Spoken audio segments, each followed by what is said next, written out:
Avec Alex, mon ami d'enfance, on a pris notre courage à deux mains et on a créé iMact pour Imotique Active, une solution domotique pour les immeubles, notamment les systèmes de chauffage. On avait constaté qu'on demandait aux occupants des bureaux et des locaux professionnels de manière générale de faire beaucoup d'efforts dans une démarche de sobriété. Il fallait fermer les fenêtres, ne pas augmenter la température dans les locaux, mais par contre, on laissait tourner des chaudières dans des bâtiments vides tous les week-ends, toutes les vacances scolaires. Alors on s'est demandé comment améliorer le confort de chacun sans pour autant jeter des équipements qui fonctionnent encore. Il fallait ramener du bon sens. On pouvait encore les utiliser. Et c'est là que l'idée a pris forme. On s'est mis à poser des sondes sur des radiateurs existants, des relais électriques. On a créé une interface pour récupérer les infos sur des sites dédiés au climat et puis aussi les infos des sondes qu'on posait dans les locaux et le tour était joué. Voilà pourquoi, lorsqu'on croit fermement à ces idées et qu'on est bien accompagné par les anciens qui posent un regard bienveillant sur nos problématiques, on se retrouve prestataire de services aux entreprises.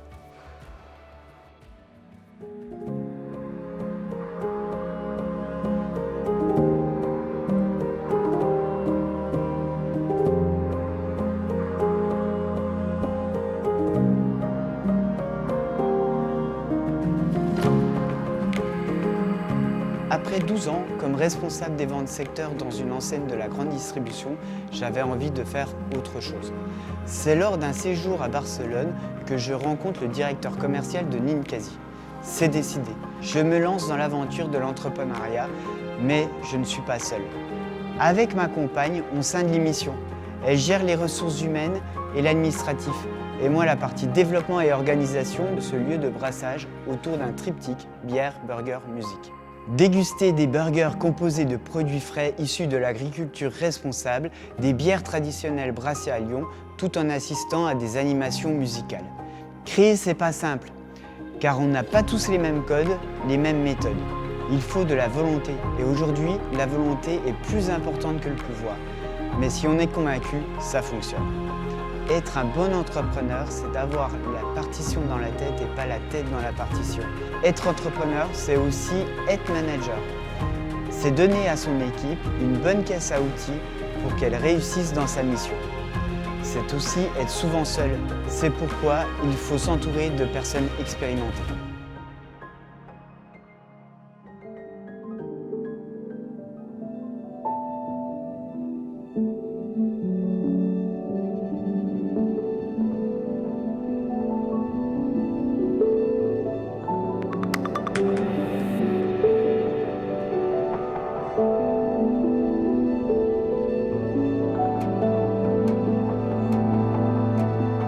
C'est en 1994 que Denis Poirot a créé cette entreprise de menuiserie haut de gamme. Lorsque j'ai repris cette entreprise en 2024, j'ai voulu garder le nom de l'entreprise, car Denis, c'est aussi le prénom de mon papa entrepreneur en bâtiment agricole. C'est une certaine manière de lui rendre hommage. Reprendre une entreprise, c'est un investissement personnel, ça mérite d'être réfléchi, et c'est presque une histoire de thérapie de couple avec le cédant.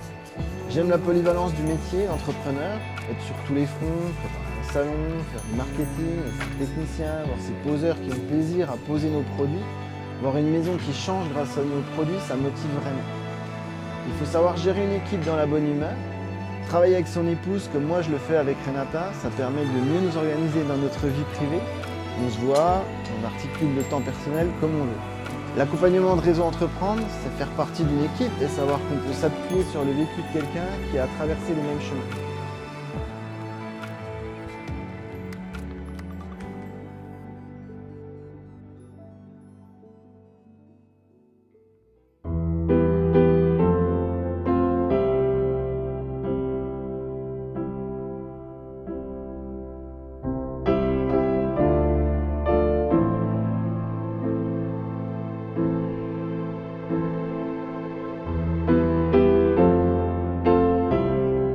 C'est en 1968 que Pierre, mon grand-père, crée cette entreprise familiale de peinture.